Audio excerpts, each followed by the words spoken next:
Smart 24, driving business.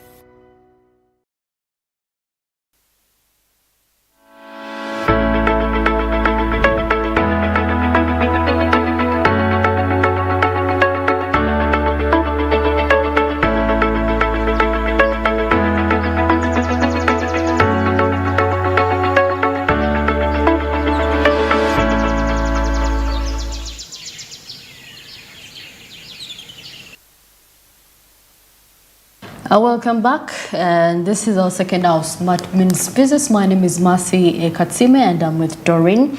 Well, in case you just missed us in the morning from 7 to 8, you can catch us on YouTube. Just go to YouTube, just open the YouTube, open YouTube, just type in Smart 24 TV.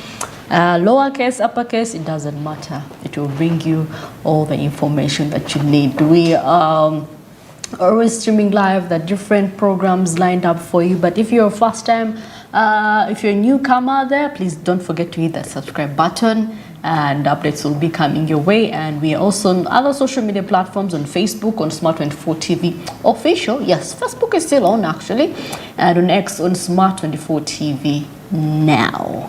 Yes, as in NOW now. And of course we have the Smart Digital application. Yeah, you can listen in. We have different radio stations. You can listen in and you can watch us as well. And of course, our website is on. You can read the different articles lined up for you in line with business. Or we are located at 9 Avenue, plot 42. You can come and we talk business. Isn't it amazing? The second day of the week, and this month is really going leaps and bounds. Next week, we know it's going to be one of the last weeks so that we wrap up this very month as we head into now the budget month. Yeah, and see how we're going to cut the national cake munange, and how people are going to get their share, and there will be complaints here and there. Yes, that is quite expected, yeah, but we're going to also be assessing how now people, you know, when they're going to go, people are now trying to give in reports on how they spent the money. You know, there's some ministries that never, they have to give accountability on why do you have a balance? The ridiculousness of it, you know? The ridiculousness of it, of coming out in the very beginning and saying we do not have money, we need money to run these projects, and then at the end of the day you are returning them. But also we get to see all that, you know, bumper spending, the bumper spending on activities that really do not impact the plans, the initial plans. So that is something really that has to be looked into. But we're very excited. We're very keen, and it makes a difference. It makes a very big difference. So this is what we would want to see: how are the ministries and receiving part of that cake, and which ministries are and why. Yeah, the priority areas. Yes.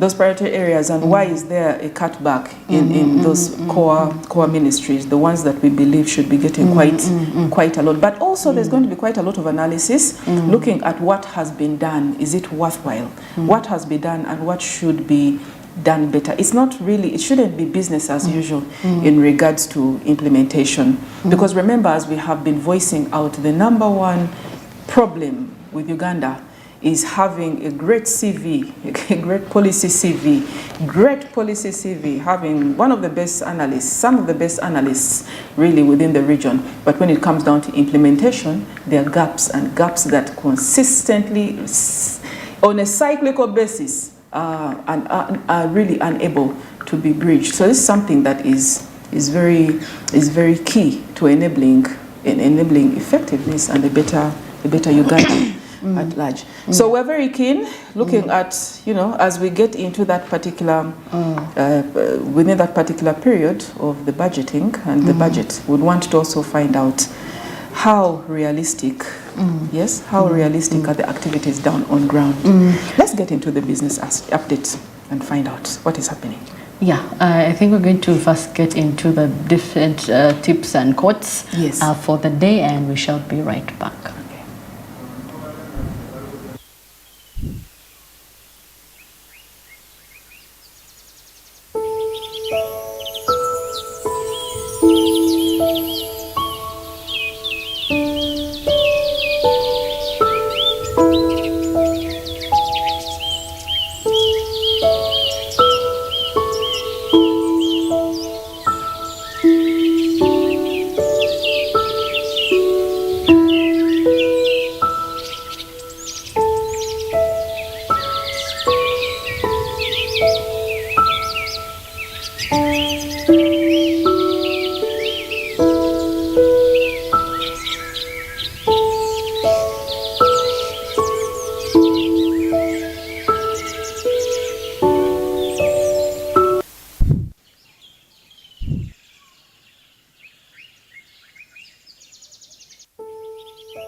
Well, believe you can, and you will be halfway there. We're looking at the news here on how Ugandans in the working sector are really on a burnout, on really how they are frustrated.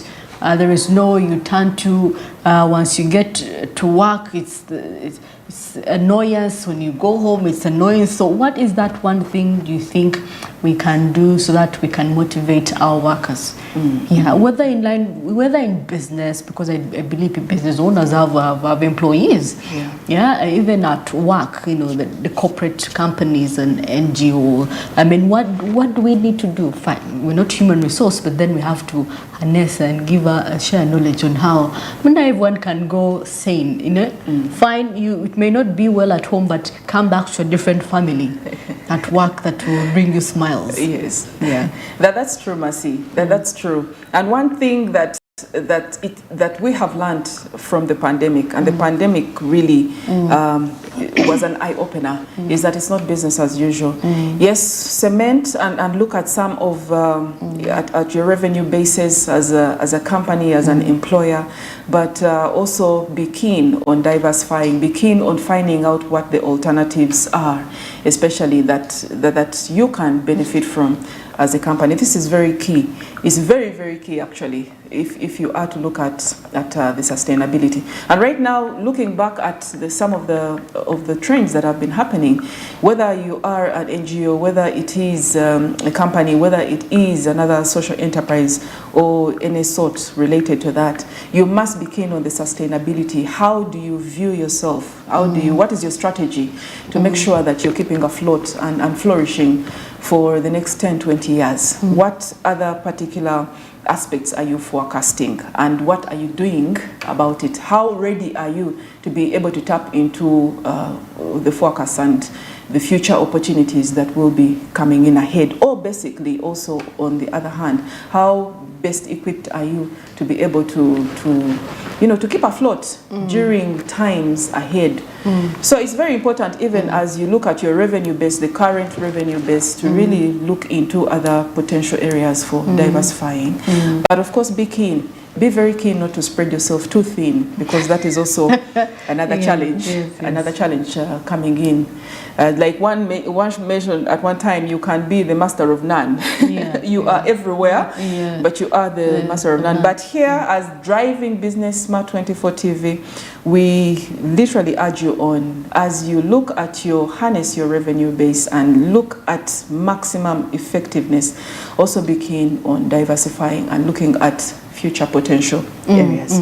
I think I like it, because there is something that the late El Tumine said, that you have to love what you do and do what you love. I think we are in a space where now everyone is looking for money. It doesn't matter what you end up doing, as long as Masasura, there is money. That is, and people are not doing things they're passionate about. But if you do something you're passionate about, it's not about the money. Well, of course you want to get paid, but you will go motivated each and every day, because that's something you love. Yes, something that you love. You go in every day. If you're into if you're into media, you go get because you're passionate, you love taking pictures, or probably you see, that is where you get opportunities, because you love your job. It opens you to a space of getting to know people. Other than that, people do things haphazardly. Like, it's not my company, it's not my business. If it fails, I'll go and get another one. Simple as that. That full mentality, which has brought about employees. We're going to be looking at it tomorrow, the fraud. Exactly. I'm actually very excited. I'm very excited about that, because, banks have been hit hard. Banks have been hit hard. Banks are grappling with this sort of fraud, internal systems, and then you also have the external systems, and now AI-generated fraud. And in most cases, our companies, the different players within the banking sector are really not adept. They are not necessarily prepared, prepared to handle this, and that is why it's hitting them hard. But tomorrow we'll be looking, we actually have an interesting guest that's coming to join us tomorrow. They will be shedding more light on how to one, as an institution, be able to buffer your internal systems to ensure that you don't fall prey to fraud. And then two, what are your responsibilities as employees? How are you able to basically protect yourself from being part of the scheme? And also, he will also hint, to our part as clients. Yes. How are you able to from things such as sharing passwords, things such as sharing information, personal information over the internet, not only over the internet, but within public spaces as well. What should you do about it? And do you know ABCD? So join us tomorrow. We shall be talking about this, and you should be able to pick something that will help you keep your finances and your privacy in order. Well, yesterday there was the 4th Financial Stability Symposium by Bank of Uganda that was happened yesterday, and they were looking at Uganda's situation, how it is performing financially, and they hinted on inflation, which is eating up most households. Yes. When there is inflation, that means people cannot access income. Oh goodness, people cannot access some commodities. It leads to malnutrition, theft. I mean, very many issues that come along with that. I think we're going to first have a speech about that, and we shall be back to dive deeper on these conversations. Slight downturn in inflation, slowed government borrowing. However, the direction of these risks tends to be dependent on the pace with which highly indebted households and farms remain resilient to higher debt servicing burdens. This is basically more or less what has something to do with the fact that during the COVID period, when we allowed for, I won't call it massaging of asset valuations, but we allowed for moratoriums and credit reliefs, the impact of that on balance sheets is happening with the lag. So there were farms that had their loans restructured, and of course, which means in most cases the interest was capitalized. So there's a slightly higher burden on some of those farms. Now, in this post-recovery period, the farms are having to contend with slightly higher debt burdens, and with, like we said, with slowed economic activity, or at least a slowdown in economic activity, it's increasingly becoming a bit hard for them to meet those burdens, the increased debt levels. So the expectation is that in the short term, there is a bit of resilience they're demonstrating, but over the long term, well, of course, that is it. And of course, he was hinting on the debt burden that most of the different farms are into falling short. Well, if you, for those that were attending, there were questions. Of course, there was a panel, and there were questions about credit, on the different policies regarding credit for the different companies. Most companies are highly indebted, actually. They're highly indebted, and paying back is becoming an issue. And of course, let me tell you, actually, talking about the debt burden, what happens, so if you imagine there is debt within the domestic arena, how much more do you think we have as a country? We're also indebted. Remember, we have the ECFs, also Bank of Uganda, we have World Bank, though for now we are no longer, Bank of Uganda halted, World Bank halted some of the finances due to our decision that we made last year. Then we have the IMF as well. So you can imagine it portrays the kind of situation we're living in, that everyone is indebted at one point or the other. So most of the SMEs, the small medium enterprises, have been deprived of loans. Why? Because they do not have collateral. What are you, in case you do not pay up the loan, what is it that they're going to take off yours that is worth the loan? I mean, someone has nothing, literally. And this is what he also mentioned in part. He mentioned that, yes, within the short term, all seems rosy, yes, but long term there is trouble. There's trouble brewing, and you have quite a number of banking institutions that are struggling, Mercy. They are struggling, not only just in regards to being able to you know, keep their systems, the institutions afloat, but also in raising the much needed capital.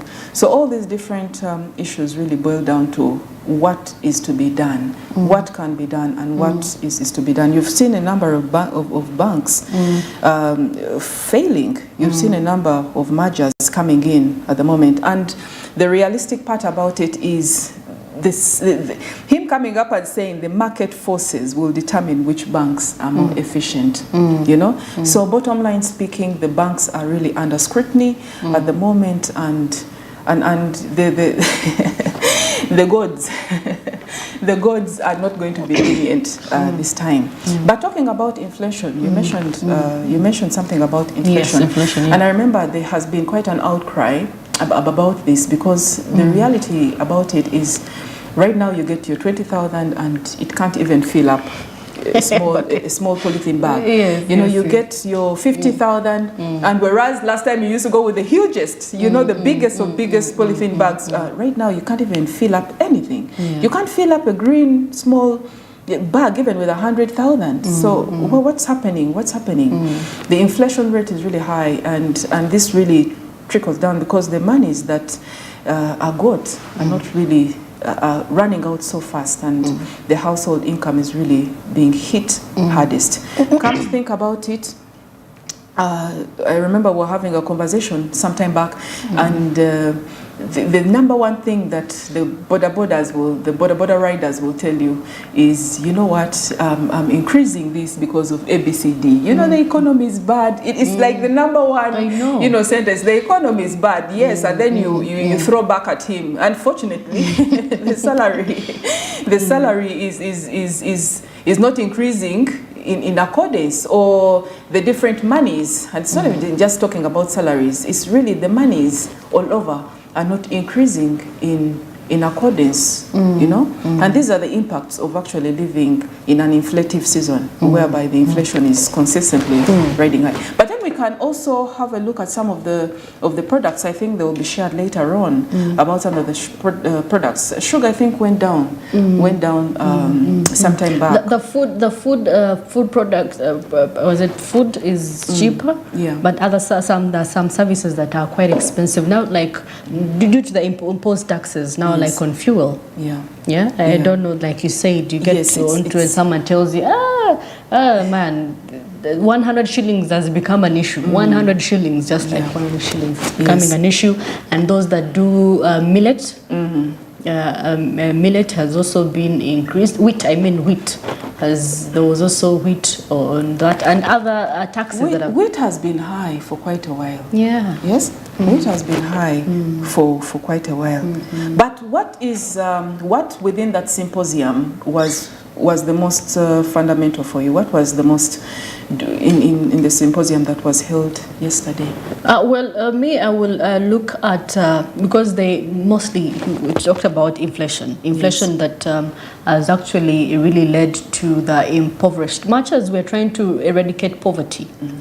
And that is why in March, there was the monetary policy statement from Bank of Uganda from the deputy governor, Tingego, and he said they increased the CRB, the central bank rate at 10%, and of course still they increased it to 10.25%, the borrowing rates, for those that borrow money, because if there is the interest rate is high, at least there is a way they can try to find a way of coming around with inflation, at least that. Yes. So if there is a lot of inflation in the country, most households are going to be affected.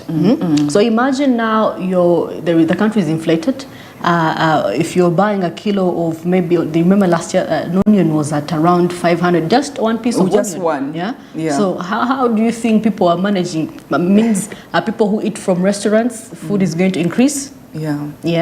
And people are surviving. You know, remember the sizes of chapatis in COVID-19 became even quite smaller because the wheat flour was quite expensive. Yes. So the thing about inflation is also brought about by the global demand, the global surges that happen wherever. The Ukraine and Russia war, then we had the Israel and Palestine war that, trying to bring about disorganization in every country. Yes. Then we have the Red Sea piracy that is happening, hindering transportation of sea goods that took 10 days are now taking 20 days on sea. I mean, how is that? So for a person who does business, it's hindering them. But for inflation, if at all, I think there is a way Bank of Uganda does its thing. Yes. But for now, the commodities, food produces are affordable.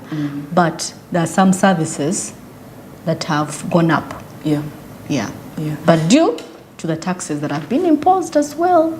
But bottom line, coming to think about it, there's still quite a lot of resilience within the banking sector, because they have been saying no matter how difficult the situation is, you are seeing banking, the different banks, small banks especially, being resilient, having different approaches, engaging their customers, their potential clients to actually join on board. Let's talk about a little bit about the attitudes, really, of the clients. You know, we had a recent trouble brewing in one of the banks in regarding the fraud, that was there. And you had quite a lot of withdrawals, that were made. And all these really trickled down to the client's faith in should I keep my money within the bank, and if so, can I be able to access it? If so, if I do so, is it really as safe as you purport it to be? So when something like this comes out, not only just the upheavals within the financial situation right now, it also trickles down, and the client is watching. The client is watching.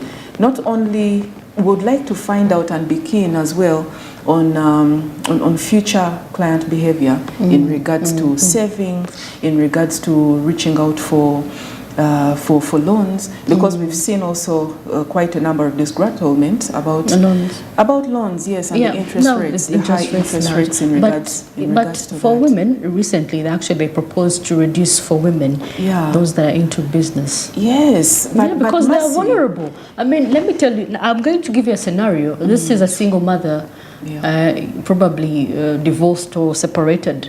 She has nothing. I mean, why wouldn't you consider such a person? Because they have nothing to offer. I mean, I talked about collateral. What? She doesn't have anything, literally. She's just benching on a loan that you're going to give her, and maybe she starts up and she could be able to pay. I think the challenge right now is how best to make that lady that wants to borrow, the woman in business, how best to make her credit worthy, and how best to have a situation whereby she is aware of her potential. She is aware that she can access this particular financing, to be able to be used for the right purpose. Because the reality about it is that the banks are not a charity. Banks have the banks are not going to look at you and say, oh, I'm a single mother. No. The reality is, do you have something that makes business sense? Is it viable? Is it viable? And I think that is where the Ugandan woman continues to lag behind. Because they may say, yes, Uganda is one of the most entrepreneurial countries. They may say the women in Uganda have showcased resilience and amazing entrepreneurial ability. But the reality also goes that we form the bulk within, not only just within the region and Africa as well. African women entrepreneurs still have challenges accessing finances. Not only because of the impediments that are brought in with access to the assets as well, but also the limited knowledge Yes, the limited business knowledge, and maybe these are some of the things that can be strengthened, so that can be enabled to enable the woman really be able to access. So bottom line, the higher the risk, the less inclination of the bank to come in and help the woman. But we've also seen, because this is an area that is of great interest to me, the empowerment of the woman, and we've also seen different approaches to women to women accessing financing, such as the collective effort, women coming together as groups, saving groups, exactly, forming these saving groups, but also because they lack the assets to be able to access financing, they are acting as coming up and saying, you know what, I recommend I recommend that you give Mercy a loan. I will stand up for her as a group. And that collective power, that collective effort is what is saving the majority of women, not only in Uganda, but elsewhere. This particular approach has worked very well in India. It has worked very, very well in most of the developing countries. So even as the banks are struggling in one way or another, and the different things aspects such as those highlighted in the Bank of Uganda symposium are beginning to actually say either you are efficient and effective or you will be thrown out as a bank. The reality comes down to, is the bank able to float? Is it able to float through all this and actually stand the shocks? And when it comes down to the person, to we who want to access these monies within the banks, are we able to get something that is worthwhile? Yes? Lower interest rates, affordable loans, are we able to access them? And if so, what is the repayment period? And if so, how is the environment right now? Am I able to get that particular loan? And when I churn it into my business, is it able to give me a profit that I can actually live on?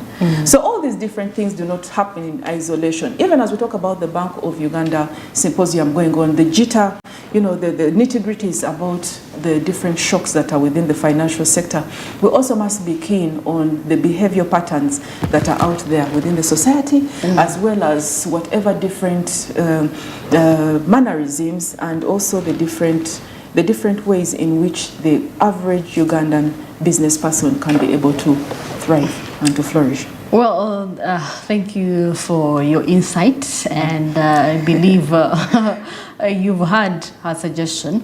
Well, yes, we're going in for a short break. We're going to be back with what is happening in sports and entertainment. Well, that is it for now. We shall be back very shortly. To stick around.